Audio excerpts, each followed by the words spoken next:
Miniature edible bibingka? Meron dito niyan. Meron po akong napanood na Japanese. Kasi napansin ko po yung mga Japanese, ang hilig po nila sa miniatures. Sobrang na-inspire po ako doon, tapos hindi na po ako tumigil manood. Hanggang sa naisip ko, bakit kaya hindi ko itry? Na wala naman masama kung itatry ko since hilig ko din namang magluto. Ang jaw-dropping at mouth-watering hobby ni Alex patok sa kanyang YouTube subscribers. Dito niya pinopost lahat ng niluluto niyang miniature edible food sa kanyang mini kitchen gamit ang kanyang mini kitchenwares. Everything is legit and miniature mga kaha. Ito po yung una kong binili, which is saingan. Ganito po talaga yung saingan sa Pilipinas, yung old school na saingan, yung ginagamit talaga natin. Tapos po, meron din po ako yung steamer para sa leche plan. Ayan, so nabubuksan po talaga siya. Tapos may butas din talaga siya, gumagana din talaga. Meron po ako dito mga maliliit na cup. Ito po talaga yung mga ginagamit ko. Pag sinabi ko at alam ko na ang ingredient sa malaki is 1 cup na malaking cup, ginagamit ko po is 1 cup po talaga nitong maliit. So wala po akong binabago. At alam niyo ba ang stove na ginagamit ni Alex sa pagluluto ay DIY lang o siya lang ang gumawa? Ilan pa raw sa materials na ginamit niya sa paggawa ay recycled lang. Gawa lang po to sa lata. Ang ginawa po namin is binutasan po namin para kunwari bumubukas. Nilagyan po namin ng mga kandila sa loob. Bali, ito po yung itsura niya sa loob. May mga kandila. At talagang edible ang mga ito dahil si Alex mismo ang tumitikim.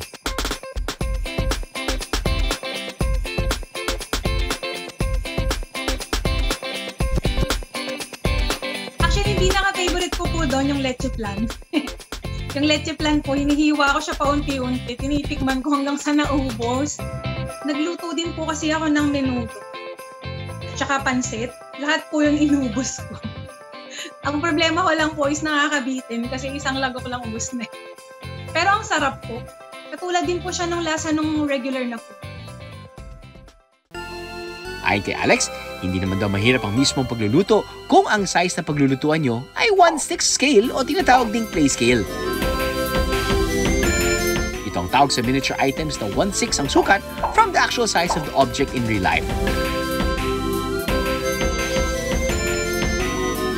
Ang challenging daw ay ang paggawa sa 1/12 scale dahil ito ang smallest miniature size of all. Curious ba kayo how a miniature edible bibingka is made? Siyempre, we got you mga kaaha, ide-demo ni Alex yan.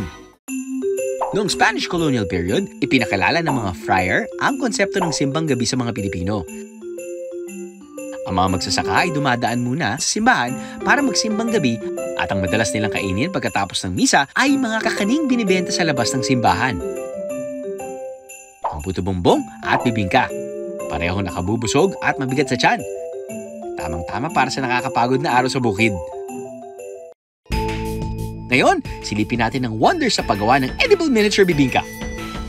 Mini charcoal? Check! Ingredients? Pareho lang daw sa typical na bibingka. Except, portion lang nito ang kukurutin at kukunin natin.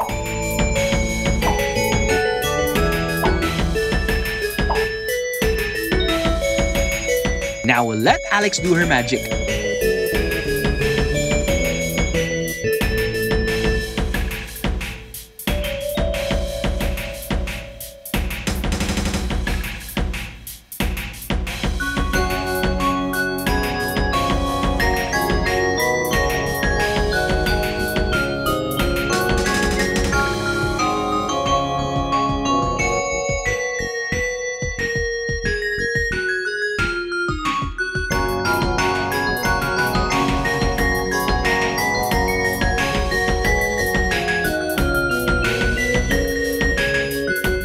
And there you have it, ang amazing bibingka, mini bibingka ni Alex. Hindi lang pala sa Pinas ang longest celebration of Christmas. It literally comes in all sizes din. At ang sabi nga nila, ang naituro sa atin ng Challenging 2020, appreciate everything, big or small. But these small ones, hindi lang masarap, creative pa. Aha!